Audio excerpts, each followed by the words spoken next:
এই মুহূর্তে রয়েছি সিলেটের ঐতিহ্যবাহী হজরত চাঁদশী পীর রহমতুল্লাহ আলাইহির মাজারে, যে মাজারে রয়েছে প্রচুর পরিমাণে বানর।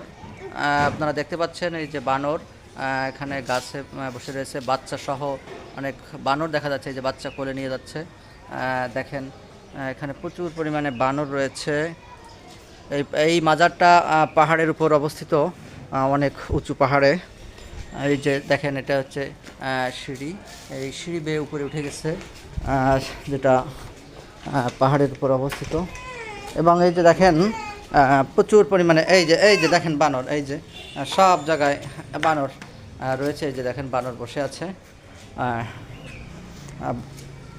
বলা হয় যে তিনি একটি মাটির টুকরো, তিনি যখন হযরত খাজা আলী আমিন রহমতুল্লাহর সাথে এসেছিলেন, তখন তিনি সেই মক্কা থেকে এক টুকরো মাটি নিয়ে এসেছিলেন, এবং এই মাটির সাথে বলা হয়েছিল তাকে যেখানে মাটি মিলবে সেখানে যাতে করে তারা ইসলামের দাওয়াত সম্প্রসারণ করে।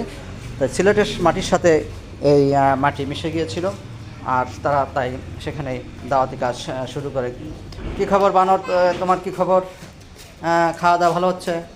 এই যে এই যে এই যে সে দেখেন বানর বাদাম খাচ্ছে, বেশ নাদুস নুদুস বানর।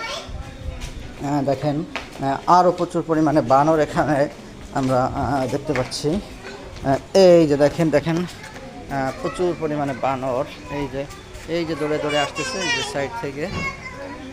এই যে বানর, এই যে মাজারটা অনেক উঁচুতে, এখান থেকে স্পষ্ট দেখা যাচ্ছে না। আপনার এখান থেকে অনেক বানর দেখতে পাচ্ছেন। এই যে বানররা বেশ খাওয়া দাওয়ায় মত্ত আছে। এই যে বসে আছে বানর, এই যে বসে আছে বানর, বানর এখানে বসে আছে। এই যে এটা হচ্ছে মাজারের মেইন গেট, লেখা আছে সৈয়দ চাঁদশী পীর রহমতুল্লাহ আলাইহির মাজার শরীফ